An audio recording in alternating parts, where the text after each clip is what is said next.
नमस्कार, आप देख रहे हैं खबर फास्ट और मैं हूं कायनात अंसारी। पिक्चर अभी बाकी है। जी हां, राजस्थान में गहलोत सरकार पर मंडरा रहा संकट टलने का नाम नहीं ले रहा है। सुप्रीम कोर्ट से जब विधानसभा स्पीकर ने अपनी याचिका वापस ली, उस वक्त लगा था कि अब सत्ता पर मंडरा रहे संकट के बादल छंट जाएंगे और इस मसले का हल कोर्ट के फैसले से नहीं बल्कि राजनीतिक रूप से ही निकल आएगा।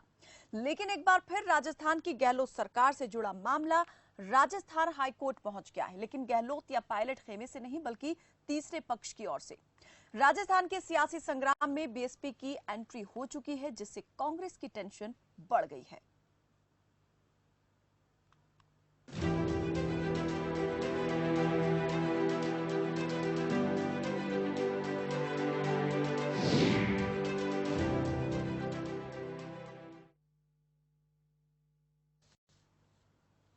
राजस्थान में पिछले लंबे समय से चल रही सियासी उठापटक के बीच एक और नया ट्विस्ट आ गया है। अशोक गहलोत और सचिन पायलट में जारी सियासी घमासान के बीच बसपा ने एंट्री की है, जिससे गहलोत खेमे की मुश्किलें बढ़ गई हैं। दरअसल बसपा ने पिछले साल कांग्रेस में शामिल होने के लिए पार्टी छोड़ने वाले 6 विधायकों को विधानसभा में कांग्रेस के खिलाफ मतदान करने के लिए व्हिप जारी किया है, जिससे राजस्थान की सियासी बाजी अब पलटती नजर आ रही है। वहीं शुक्रवार को राजस्थान हाई कोर्ट में बीजेपी विधायक ने भी याचिका दायर कर बीएसपी के 6 विधायकों के कांग्रेस में विलय को रद्द करने का अनुरोध किया था।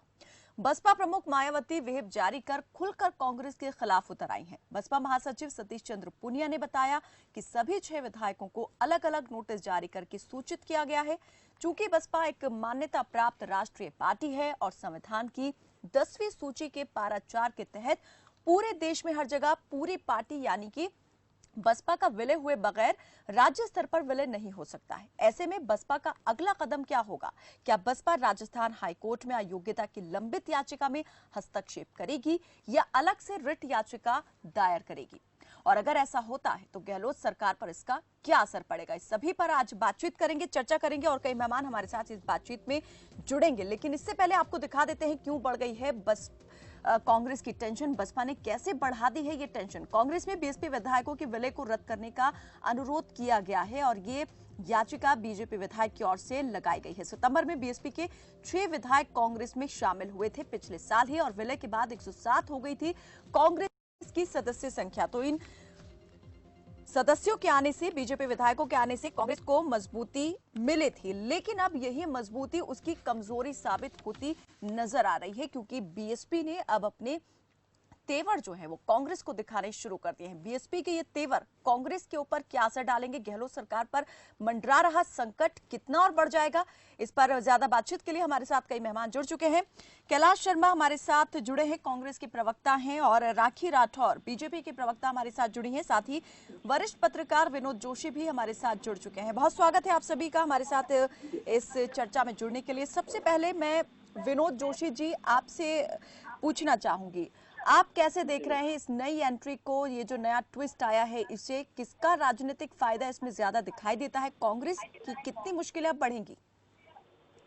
जी देखिए, थोड़ा सा इसमें आपको सोचना पड़ेगा कि जब व्हिप जारी कर रहे हैं, बसपा का जो व्हिप है वो भी विधानसभा के बाहर से है, कोई विधानसभा के अंदर उनका व्हिप नहीं है ये।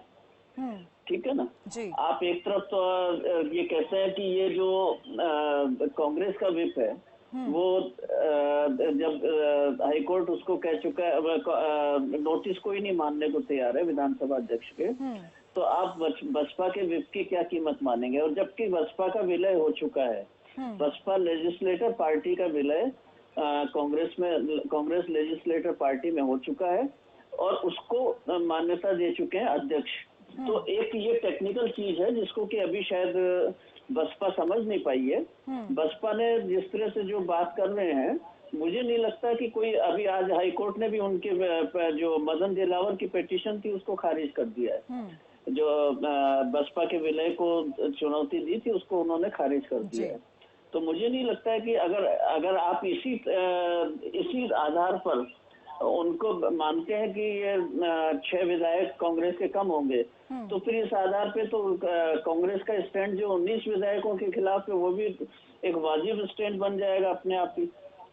दोनों चीजें जुड़ी हुई हो जाएंगी एक बार। तो उसको आपको देखना पड़ेगा और टेक्निकली कोई भी अगर 2/3 बहुमत, 1/3 से ज्यादा टूट होती है तो वो तो वैधानिक है ना। तो अब यहाँ तो पूरी की पूरी विधानसभा में जो पूरा उनका दल है पूरा गया है कांग्रेस में, तो मुझे नहीं लगता कि उसमें उनको कुछ मिलेगा ऐसा। वो एक ठीक है, एक तो बिल्कुल यहाँ पर अगर बीएसपी को पहले से ही यहाँ पर साफ तौर पर दिख रहा है कि उसके हाथ ज्यादा कुछ लगने वाला नहीं है, तो फिर यहाँ पर इस तरीके से एंट्री करना और व्हिप जारी करना उन विधायकों को जो अब उसका हिस्सा है ही नहीं उस पार्टी का, इसको कैसे देखा जाए? सर मैं आपकी तरफ आऊंगी। कैलाश शर्मा जी हमारे साथ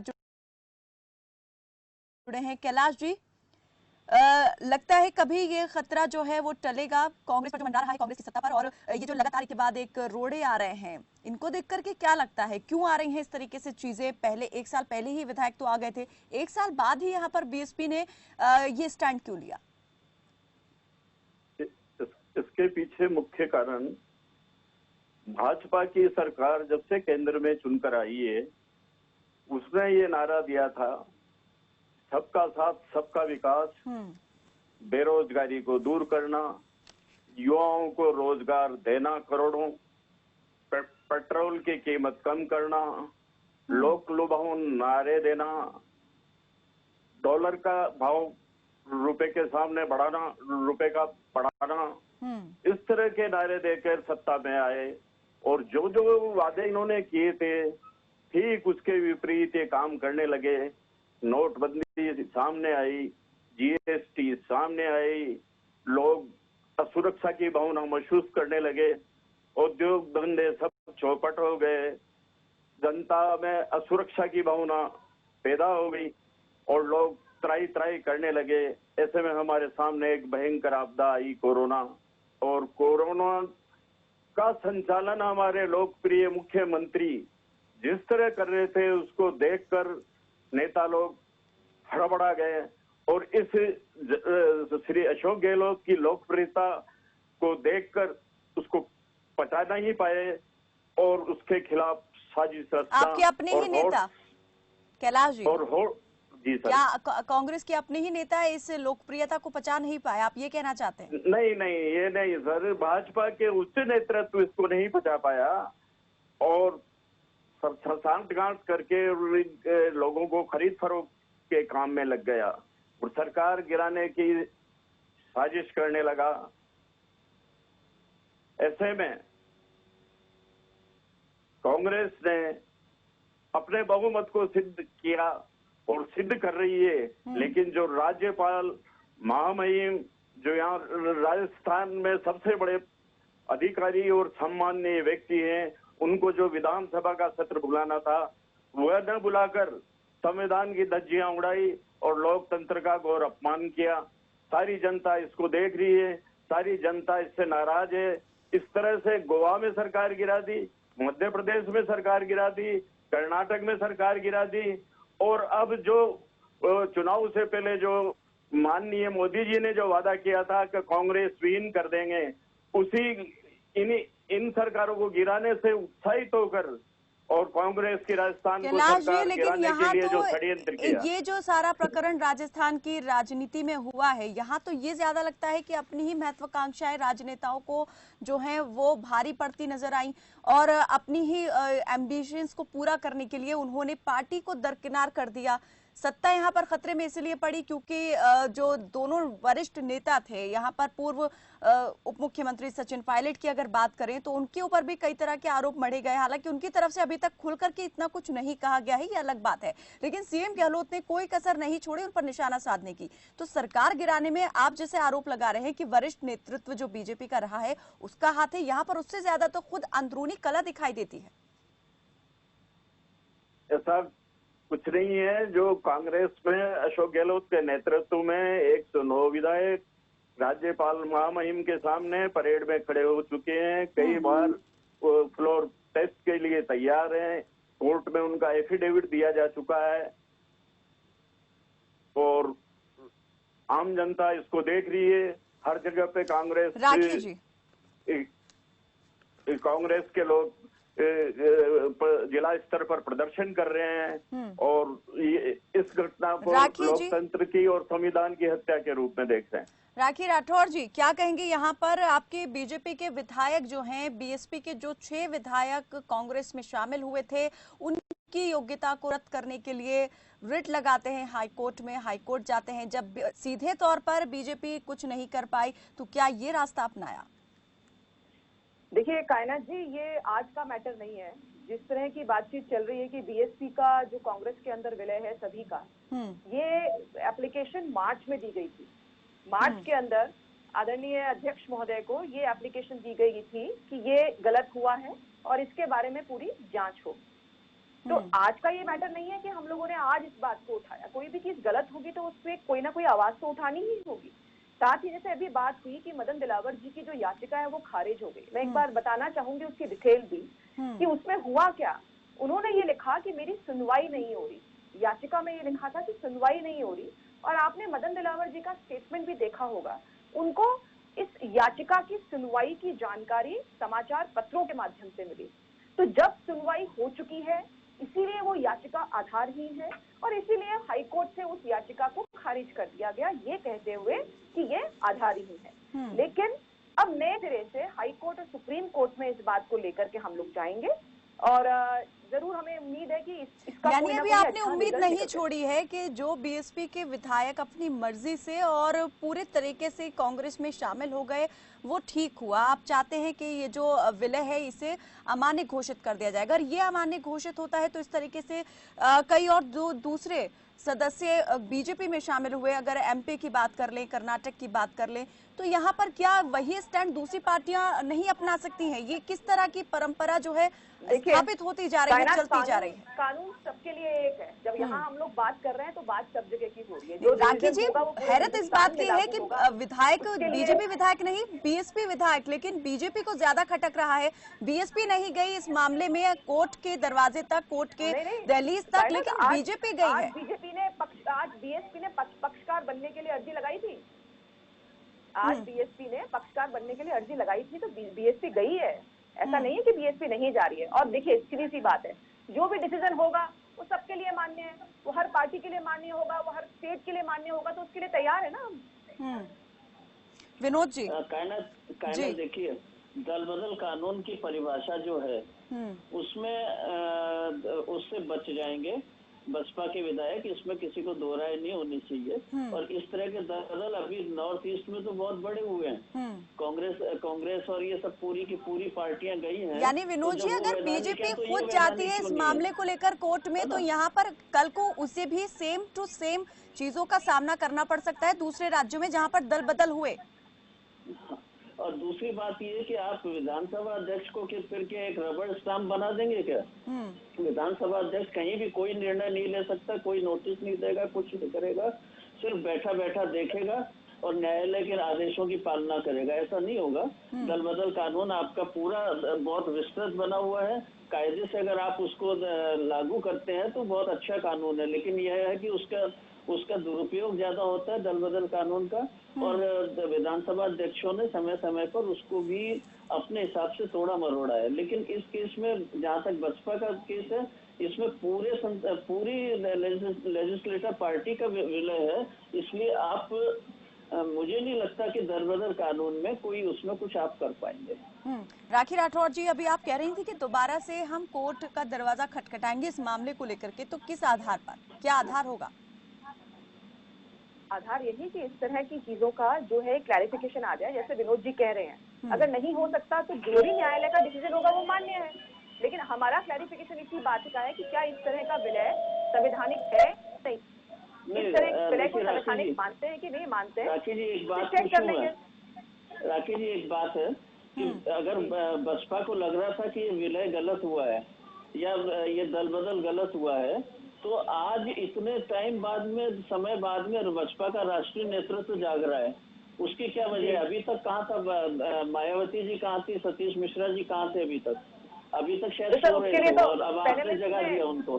अब आपने शायद जगा दिया उनको कि जग जाइए, अब आप खड़े हो जाइए, आ जाइए। आती हूँ राखी जी। जी जी जी राखी जी। जी कायनाथ जी, इसके लिए तो अपन को पैनलिस्ट में एक बीएसपी वाले को भी रखना था, एक प्रवक्ता उनकी तरफ राखी जी, हमने पूरी कोशिश की थी, लेकिन किन्हीं कारणोंवश वो नहीं जुड़ पाए। हम तो कोशिश यही कर रहे थे कि आप सभी को साथ बैठाकर चर्चा करें कि भाई इतने वक्त बाद में इस बात को लेकर जो संज्ञान लिया जा रहा है, आखिर ऐसा क्यों, अभी ही क्यों याद आ गई कि जो विधायक यहाँ पर कांग्रेस में शामिल हो चुके हैं उन पर अपना अधिकार जताया जाए। एक साल से कहाँ थे बीएसपी के लोग, और बीजेपी इस मामले में इतनी दिलचस्पी क्यों दिखा रही है?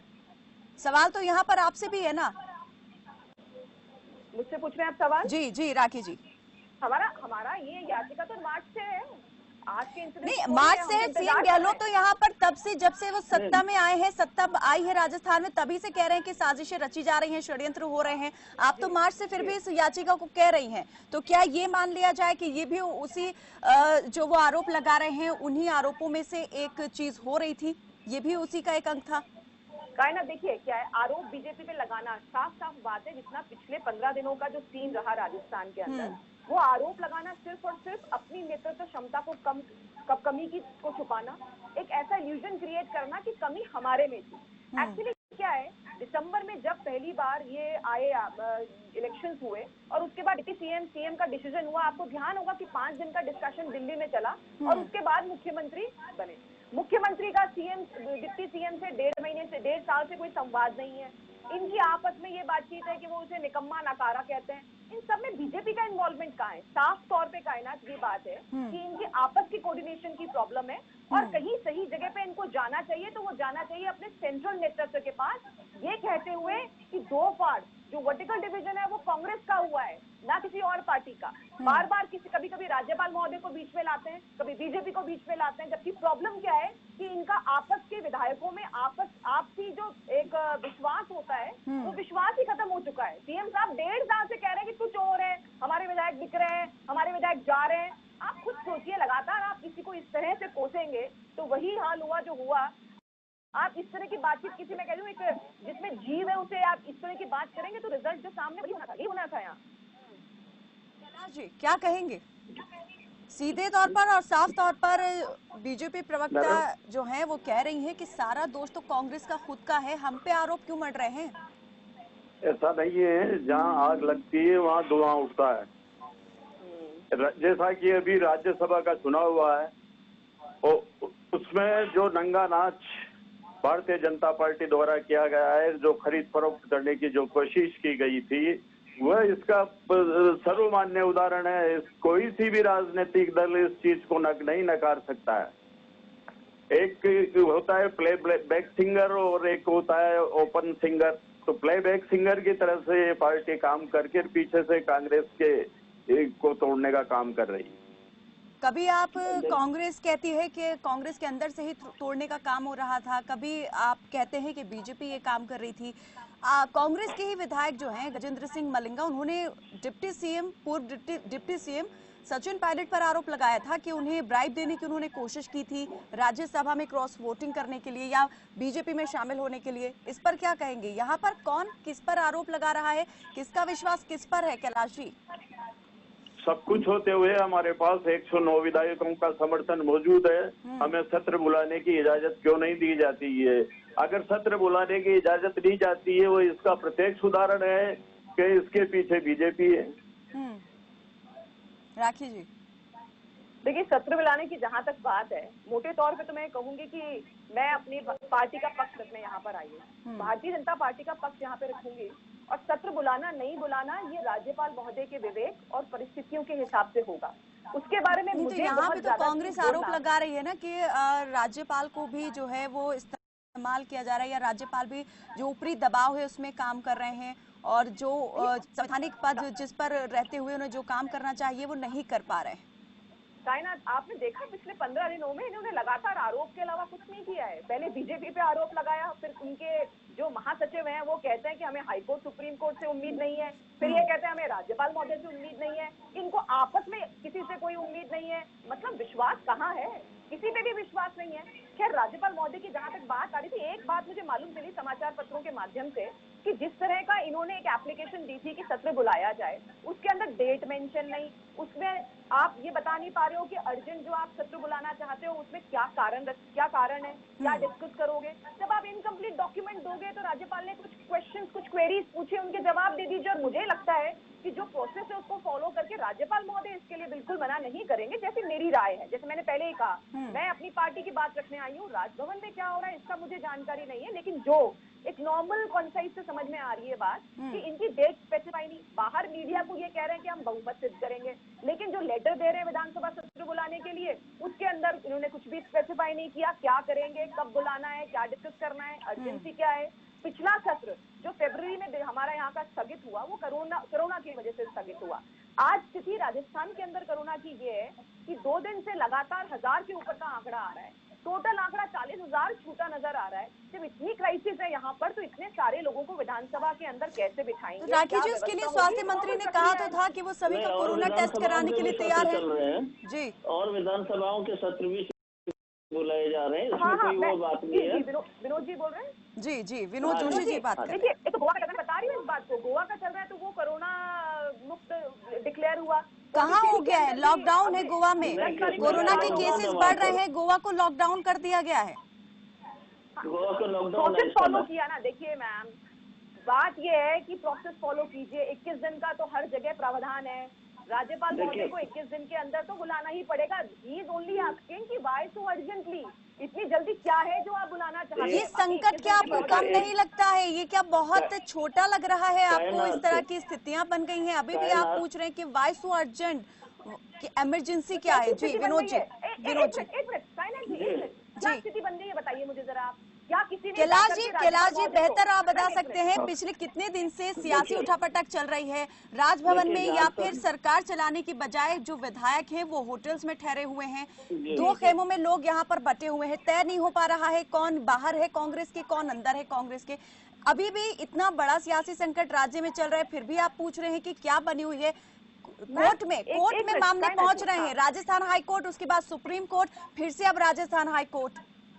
बिल्कुल, देखिए आपने 2 चीजों को मिक्स किया। पहली बात, राज्यपाल महोदय के पास जाना और ये कहना कि हम बहुमत सिद्ध करना चाहते हैं। आप ये बताइए, जनरली राज्यपाल के पास कब जाते हैं? तब जब ये नई सरकार बनी हो या नए विधायक चुन के आए हो, या ऐसा हुआ हो कि 2 या 3 पार्टी ने मिलकर ये कहा कि हमारा बहुमत है। आप मुझे बताइए कि आज तक किसी ने जाकर कहा क्या राज्यपाल महोदय को कि बहुमत इनके पास नहीं है? किसी ने? चलिए कैलाश जी से राज्यपाल महोदय ने कोई इस्तीफा मांगा, जबरदस्ती का हवा। राखी जी, बीच में बीजेपी की तरफ से भी फ्लोर टेस्ट की मांग उठी थी। वो बात और है कि सचिन पायलट की तरफ से कोई यहाँ पर अपना रुख स्पष्ट नहीं किया गया, ये मांग फिर से दब गई बीजेपी ने, लेकिन फ्लोर टेस्ट की मांग उठाई थी राजस्थान में। कैलाश जी, राखी जी पूछ रही हैं कि इतनी ज्यादा जल्दबाजी क्यों है, क्या इतनी पड़ी है कांग्रेस को कि वो सत्र बुलाना चाहती है? जैसा कि विदित हो रहा है, और भाजपा राजस्थान का उच्च नेतृत्व जिस तरह से घेराबंदी करके और ये बता रहा है कि अगर कांग्रेस के जितने विधायक राज्यपाल भवन में धरना दे रहे हैं वह उचित नहीं है।